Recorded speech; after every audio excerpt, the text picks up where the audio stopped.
कांग्रेस और शिवसेना उनका गठबंधन भी महाराष्ट्र में रहा है और बीजेपी और नीतीश कुमार का गठबंधन भी बिहार में रहा है और ममता बनर्जी का और बीजेपी का गठबंधन भी बंगाल में रहा है और मुलायम सिंह यादव की समाजवादी पार्टी और बीजेपी का गठबंधन भी यूपी में रहा है और मायावती का और बीजेपी का गठबंधन भी उत्तर प्रदेश में रहा है।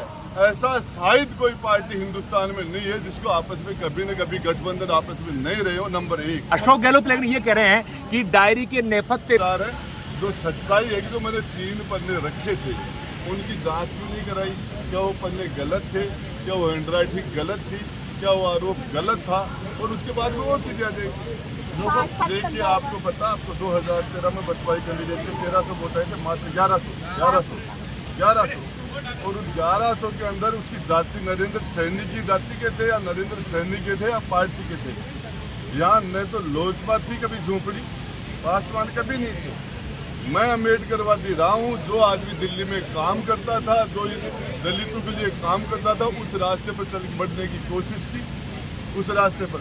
और उसके बाद में हमारे पहले नेता रामविलास पासवान जी ने वो सारे प्रधानमंत्रियों के साथ रहे, अटल जी के साथ मंत्री रहे, देवगौड़ा के साथ रहे, इंद्र कुमार गुजराल के साथ रहे, सबके साथ मंत्री रहे। हमारे जो राजनीति के अंदर रामविलास पासवान जी थे। ये जिला, ये झुंझुनू जिला है। सुमित्रा सिंह जी कांग्रेस से यात्रा शुरू की थी, फिर कांग्रेस के बाद में लोकदल में विधायक बनी थी, लोकदल के बाद में जनता दल में ऊर्जा मंत्री बनी थी, बीजेपी में विधानसभा की अध्यक्ष बनी थी और फिर कांग्रेस में आम आदमी पार्टी में झुंझुनू जिला है। तो आप ये बताइए किसका हाथ है किसका पाँव है इसकी जांच कर लेना, आप तो सामने आ जाएगा। मैं आपको एक बात बताना चाहता हूँ, मैं राजस्थान की 200 विधानसभाओं की पैदल यात्रा करूंगा। क्या पैदल यात्रा में?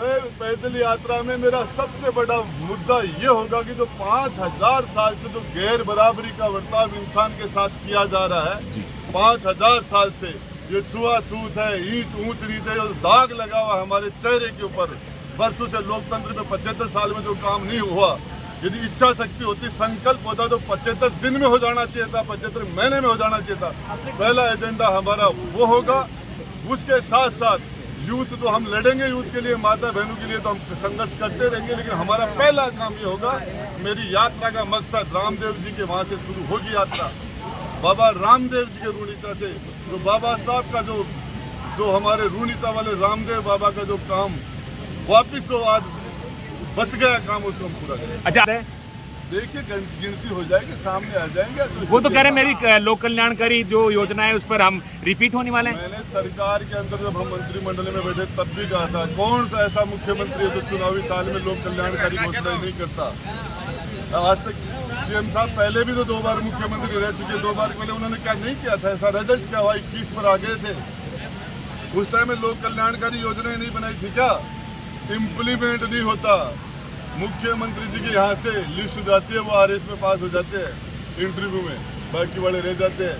और डीजी एंटी करप्शन के डीजी ने क्या कहा पता है आपको? PL सोनी ने क्या कहा? जो कि हम जब बड़ी मछलियों को पकड़ते हैं, तो बड़ी मछलियों को जाल में फांसते हैं, तो हमारे मुख्यमंत्री के CMO से हमें आदेश आ जाता है कि छोड़ा जाए। क्या है इसका मतलब? के अंदर आपस में राजनीति में आपस में कठिनाई और ये रणभूमि है, इसमें कठिनाइयां तो आएंगी। तो संकट मोचक देखिए राजेंद्र गुड्डा, आपको बता देना चाहता हूँ, न लेफ्ट में देखता न राइट में देखता, मेरी जनता के हित में जो होता है। आपके सबसे ज्यादा इस उदयपुर वाटी के अंदर सबसे ज्यादा मैंने 50% से ज्यादा शेड्यूल कास्ट के कर्मचारी जो 500 किलोमीटर दूर बैठे थे उनको लेके आया हूँ।